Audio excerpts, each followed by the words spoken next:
We grow when we give. We grow when we give. We grow when we give. Nosotros crecemos cuando damos. We grow when we give. 与えるとき成長する。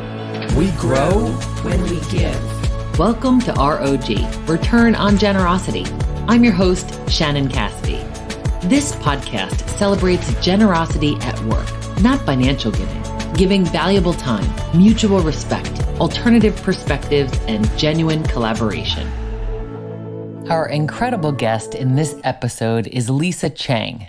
She's the Global Chief People Officer for the Coca-Cola Company, overseeing the company's talent and people strategies, culture, and diversity, equity, and inclusion efforts. She's responsible for leading the company's global people strategy, aligned to the company's purpose of refreshing the world and making a difference.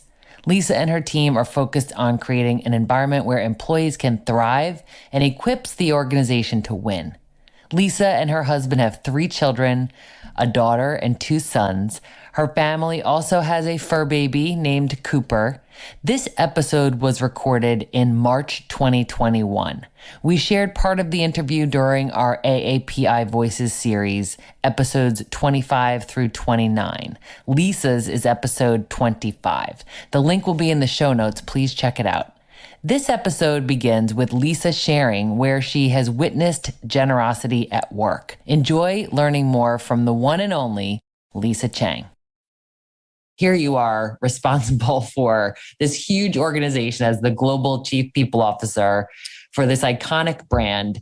What are some ways that you have witnessed generosity at work? Well, I think 2020 is a good place to start. What I saw happen, not only in our business, but a lot of businesses, but certainly with Coca-Cola, is the generosity that people gave in terms of giving people space and grace for what we were all juggling. Literally a year to the day that we sent our employees away and said, go work remotely. We'll let you know when it's safe to come back. Most of us have not been back in the building for 365 days. But during that period of time, what we saw was people's recognition of, wow, this person is homeschooling, or they have small children that they're juggling, or newborns, or elder care, or pets, or whatever, on top of trying to adjust to this new environment of working, on top of health concerns and scares because people that they knew were experiencing COVID. From our perspective as a company, what we saw was people started reaching out to each other. The company started reaching out saying, how can we help? We have business resource groups like lots of companies do. And we have a parent resource group that all of a sudden became this place where it was flooded with, hey, what are you guys doing to keep these kids entertained while we're, on these calls? And as you know, I love children, but my 3 are fairly grown. So I said to a couple of these folks, I said, you know what, how about at 5 o'clock today, you and your partner and spouse go get a glass of wine. Let me have your kids, put them in front of the computer, and I'll read them a couple stories, 30 minutes, 45 minutes. Let's see what happens. It was so fun. I had the best time. The kids were like, bouncing off the walls, and I became very grateful that my kids were not of that age anymore. But, just being able to kind of say, hey, let me help you out. But it was happening over and over again with people just finding ways to help each other. Yeah. I think, again, what 2020 did, don't let a good crisis go to waste, is we all started to recognize just how vulnerable we all are as humans. On the outside, it looks like we have it all put together, but on the inside, we're all dealing with the same struggles. And it was definitely the Great Reset where we all sort of kind of the level playing field. Yes. Oh my gosh. I love that example. And that's so Lisa of you to do that.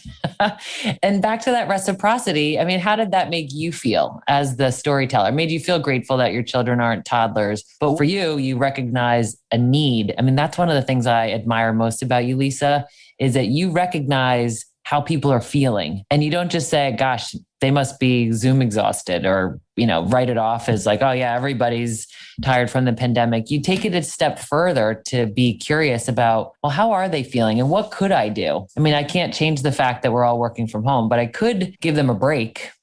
And, and that collaboration too is something that I think, you're a fan of and a supporter of. So tell me about how you create a culture. One of the things you're responsible for is the culture.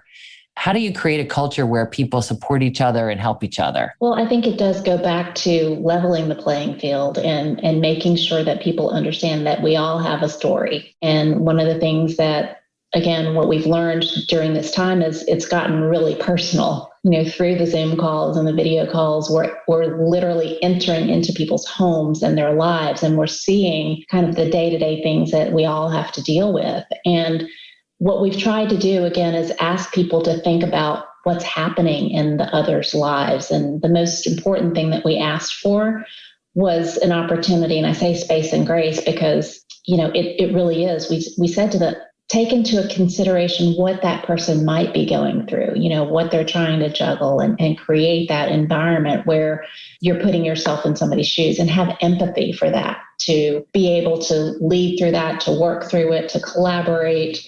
And that in and of itself, I think, created an environment where people, for the first time really on an ongoing basis, you hear people sort of offering people outs like, hey, listen, if you can't do that call at 4, because I know little Johnny has a soccer game, no problem. We'll have the call. We'll get back to you. I mean, if you think back a year ago into the office, many of us, and you were a working mom too, how many times have we sat there tapping our feet going, oh God, I hope this meeting doesn't run late because I'm going to miss, Ryan's game. If I don't get out of here in 10 minutes, I'm missing it, And yes. But how many times then would you or I have stood up in the meeting and said, gotta go, folks, bye? I mean, we wouldn't have done it because we weren't comfortable doing it. It wasn't accepted or received. Mm-hmm. Today, it's much more accepted because of what we've all been through. Yeah. And the recognition, like if I was on a call with you and I said, hey, Shannon, listen, I've got a hard stop at 4:30 because I got to go pick up Parker. You'd be like, hey, awesome, great, that's cool. Mm-hmm. So I think those are some of the things that we learned through this. And the creation of that was just asking people to put themselves in someone's shoes. And what happened through this pandemic is every single person experienced it. So it's not like the old days of only working moms and working parents could relate to what we were going through. Every single person, whether you were single, you were married, you were Black, you were white, you were Asian, you were young, you were old, we all experienced it. Yeah. Whether you were American or not, I mean, that's the other thing is it's global. So it's like it's a unifier. The circumstance is nothing anybody would ever want, but the opportunity, like when you just said, like never waste a good crisis or a good pandemic, it's like, how can we be better because of this? How can we be more empathic and more kind and generous, really? I mean, and I love the way you're talking about how team members would give each other grace and space and offer to support if they didn't have those same demands or even the same reaction. Some of us were struggling more from mental challenges related to this, that it took a toll on how people felt and it increased some people's anxiety. So for you to say that we operated like a team and we really found a way to be stronger because of it, I mean, that's a win. Indeed. Yeah. So another thing that I recognize about you and really appreciate is how willing you are to recognize people for the reasons why you're grateful, or if somebody does a great job. You're also willing to give people constructive feedback. So it's not just all the warm and fuzzies, but it's that because you're aware of what's going on, you then do something about it. You say something about it. So talk to me about recognition and appreciation. Yeah, I think to the point that you just made, I think I have been the beneficiary of some great leaders and some great mentors as I was coming up through as a professional. And one of the things that stood out to me about those leaders that I admired the most were the people who took time to coach, to mentor me, to thank me, to give me hard feedback. I remember one of the most difficult conversations I ever had was with one of my bosses who, no surprises here, but I was a typical sort of overachiever, working mom, balancing, I can do it all, conquer the world. I just had a new baby. I was coming back to work. I was on 3 boards. I was doing it all and I was kicking butt and taking names, but I wasn't, because there were some things that there were clearly some missteps in terms of the way things were being delivered in the way that my boss at the time felt I was capable of. And so she sat down with me and she said, look, You are great. You're great at this and you're great at that and you're great at this, but you can't be great at all those things at all the same time. And I remember being completely devastated. Again, as super achievers, we're like, how in the world? And I just thought, this is it. I can't do it. I give up, whatever. But, I really internalized that. She took time to talk me through it and said, look, this is not a derailer. This is just a wake-up call. You've got a lot going on and you need to prioritize, because guess what? You're human, and humans cannot feasibly do all the things that you're trying to do at the same time. And It's okay for you to say, I can't do this today. I got to do that, whatever. So throughout my career, I've had people who've been willing to invest time and give me feedback, both constructive feedback as well as positive. One of the things that I do to this day, even though it is antiquated in this digital age, is I do handwritten notes. And I personally have received some lovely notes over my time in my career, and I still have all of them. And so I just started that. I modeled that behavior. I still do it today. I know it's kind of cheesy. I love stationery, so it's a great excuse for me to go buy stationery.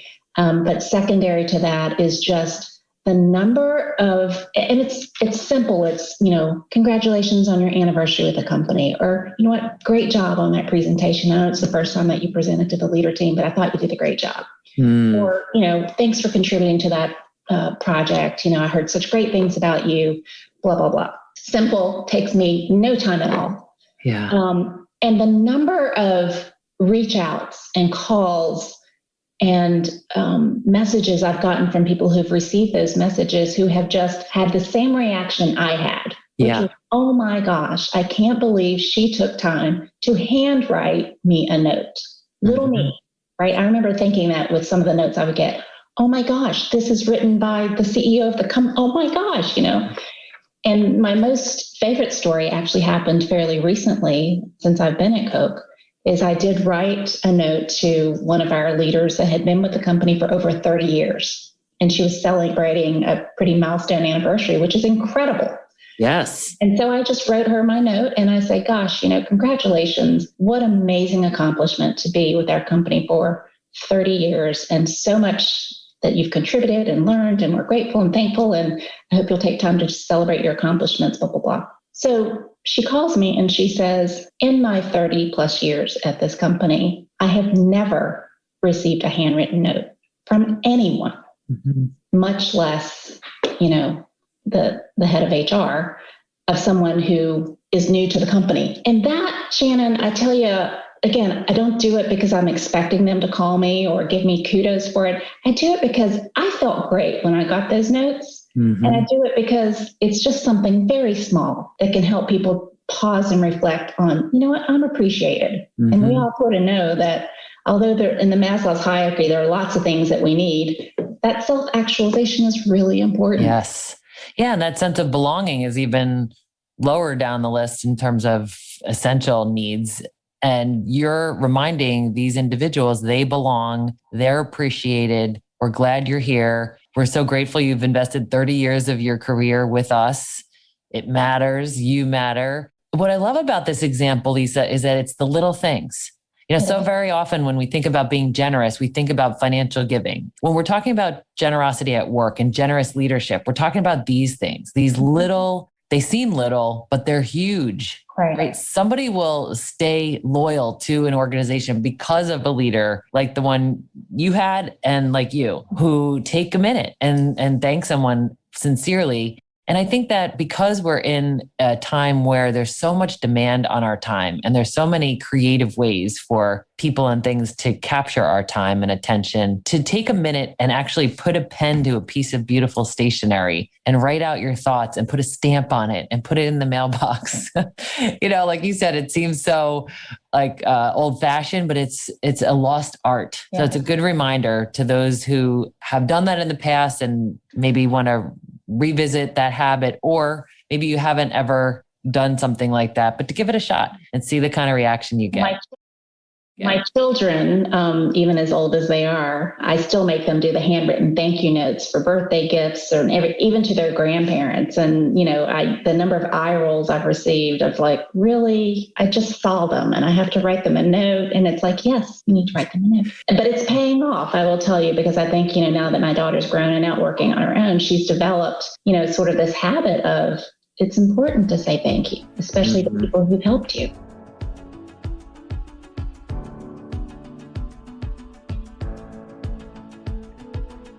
When we come back, Lisa will define psychological safety and why it's important.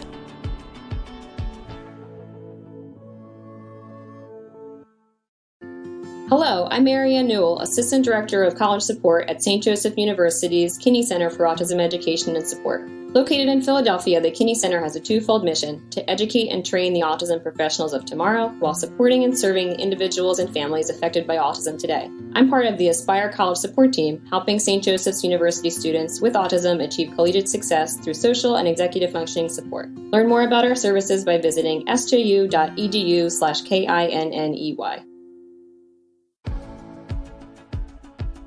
And we're back with more from Lisa Chang, Chief People Officer, the Coca-Cola Company. So some people have been generous with their time and their willingness to coach and mentor. I know that's something else that you deeply believe in. So just talk to us about the role of mentoring in your life. So critically important. And again, been the beneficiary of a lot of great mentors, both men and women. And I think the thing that I learned the most out of that is really psychological safety. Just having a place where someone can listen to what I'm going through and can give me advice without judgment, really, because it's, sometimes as a boss, you kind of say, oh yeah, come to me, let's talk about it. But we all know that, there's this fear of showing weakness to your boss, right? So having a mentor, and for me, when I was the mentee, as when I'm the mentor, it's always been sort of this space where we try to create a safe environment to say, let's talk about the struggles that you're having. And the greatest benefit is being able to, again, show that empathy of, yep, been there, done that. I remember when that happened to me. I remember the first time I heard that. Or, I just had a conversation with somebody yesterday about a job transition as well. And, I shared my own story about job transitions. And they were like, I had no idea that you went through that. And I said, we all do. And it's okay. It's just, So I think that psychological safety is extremely important. And it's creating an environment,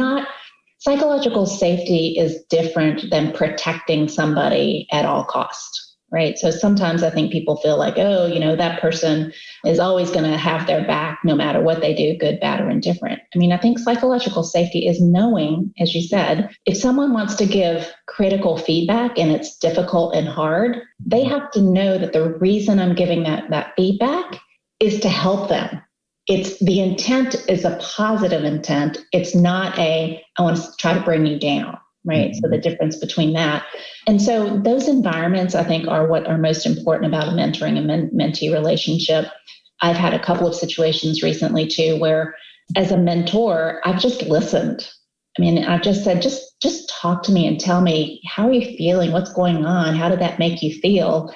And I got a note from one of my folks the other day that just said, here's the result. Here was the challenge that we were dealing with. She came back and she said, I just wanted to know, here's how it played out. And you know what? Literally after you and I got off the phone together, and it was a tearful meeting. I mean, she was very stressed about a thing that had happened with one of her employees and was really very torn by it and beating herself up about it. And so we just talked through it. I listened. I gave her perspective. I said, look, here's some things to think about, but don't be so hard on yourself. Think about it from this perspective. Mm. She said, and, this sounds self-serving, but she said, literally after I got off the phone with you, it was like the clouds parted and I knew exactly what I needed to do. Mm. And I picked up the phone and I called her and we had this conversation and it went great. And here's where we're moving from here. Mm-hmm. And so, again, not to say that I have that magic wand at all times, but I think just being able to have a safe environment where she could be vulnerable, she could talk about it, she could cry about it, and she could come back and say, you know what, I have clarity of mind now about what I need to do. Just be heard, be understood. Yeah. And for her to hear your reaction to it, to give her an alternative perspective or to, look at it maybe from a different angle. When you talked about the psychological safety of just being heard and listening, you gave her that gift of listening. You weren't necessarily trying to solve her problem. You were really available and you dropped everything. It wasn't like you were multitasking her and you were listening to her while you were filling out a spreadsheet. You were engaged and attentive and curious. And she solved her own problem. I mean, that's the truth. Yes. I didn't solve it for her because I didn't actually know enough to solve it. Mm-hmm. But like by putting a couple of questions in there and just listening to her and letting her, as I said, get it out on the table and have a good cry about it and focus on where she thought she did something wrong versus where she could adjust the course, it became really clear to her what she needed to do next. And so again, I had nothing to do with the outcome of that. But again, in that environment, it is just how often that that's the case. That is very often the case for us as leaders. And I hope something that people are really zeroing in on as you're saying this, because very often I think there's a myth that the leaders have to have the answer, that people come to you with their problems and then you're going to solve them or you're going to tell them what to do. But in this example, what was most beneficial to her was for you to listen and give her that emotional safety of knowing that it's okay, but you didn't have to solve the problem. That's a really important thing for us to get out of your example. Is that something that you're intentional about as a leader and as really a culture carrier at Coca-Cola, to create environments where failure is okay and that people are met with empathy or understanding when things go wrong? We definitely are on a journey for that. I mean, Coca-Cola has been through a pretty significant organizational transformation in the last half of the year, as well as culture transformation. We're, 135 years old this year, been around for a minute, and we have a lot of deep-seated cultural attributes, not bad attributes, but just different, and I think moving from an environment where we're probably a bit more command and control, very traditional hierarchical company, to one that is moving more to collaboration, working in a network, bringing levels down and having people work together regardless of if they sit in different regions or different functions or different levels. So all of that takes time and transition. And one of the things that old traditional organizations have is this sort of fear of making a mistake, right? And I would say it's no surprise that, Coca-Cola has been a conservative company when it comes to doing things and making, quote, mistakes. We probably have one of the largest things that was considered a mistake at the time, which was the launch of New Coke. And back then, it was seen as a huge failure that we would tinker with a recipe like the one that we had.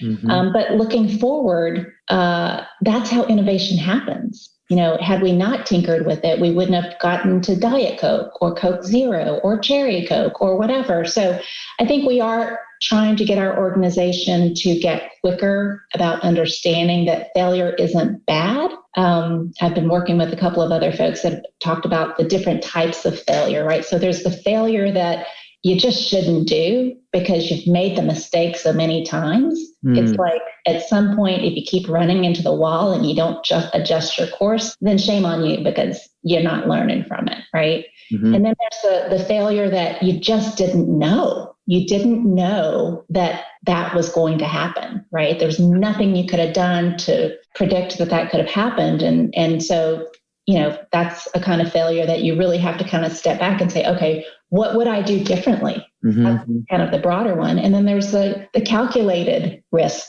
failure, which is you weigh your options. Mm-hmm. There's a probability that you could be successful, but you also know there's a probability you could fail. And you have to take the risk to say, which is the greater of the two? Do we go for it? Do we not go for it? And so I think all failure is not created equal. And as an organization, what we're trying to do is create a safe space for that. If somebody keeps running into the wall after we've told them 6 times the wall's there, that's probably not going to sustain a long time. Yeah.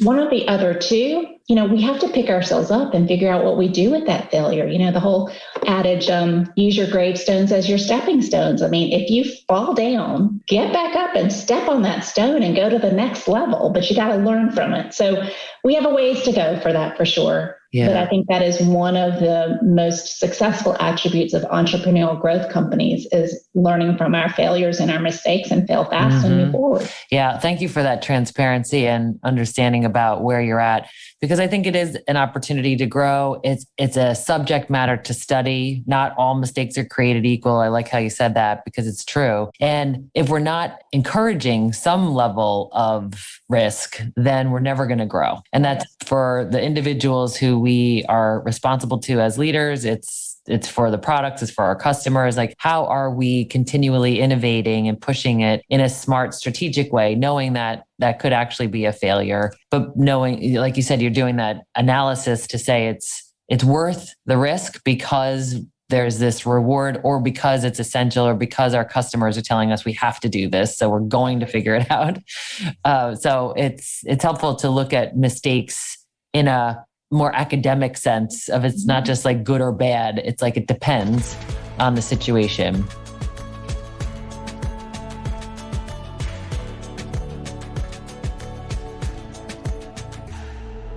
ROG takeaway tip: how to apply what we've learned to our own work and lives.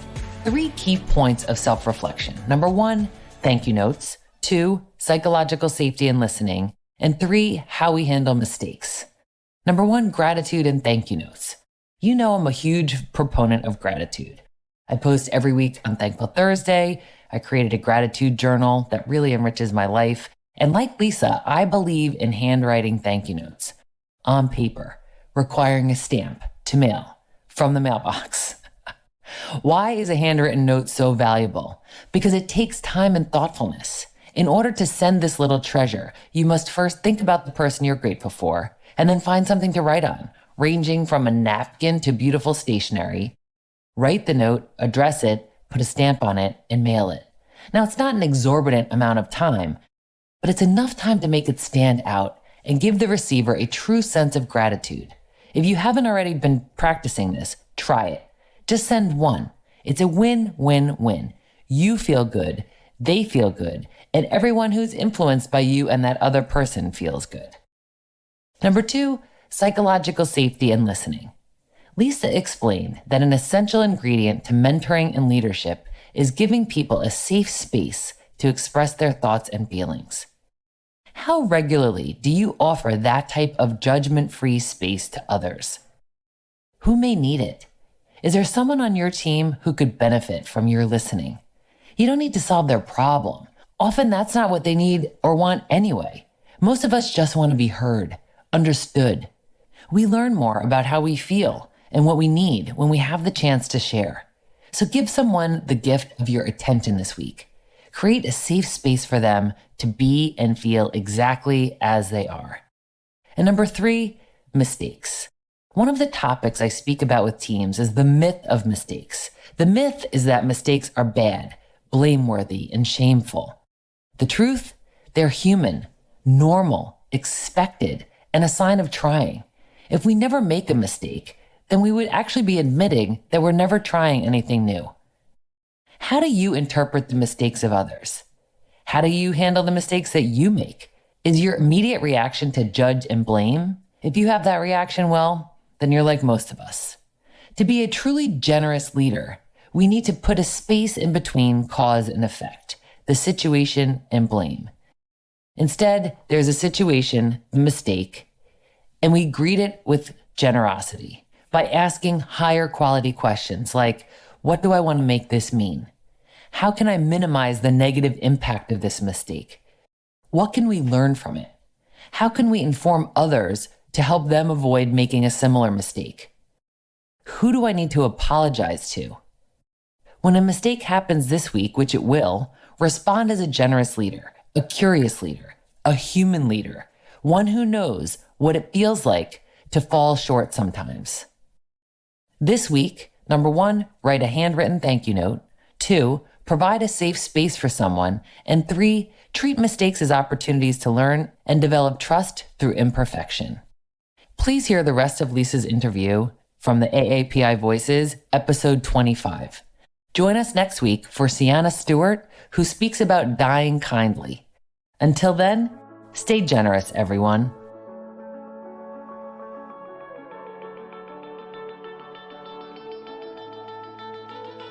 Thanks for listening to ROG, Return on Generosity Podcast. Please help us grow by subscribing and reviewing us on your favorite podcast player. And for more information, visit bridgebetween.com. We grow when we give. 우리는 나누면서 성숙합니다. We grow when we give. On rayonne quand on donne. We grow when we give.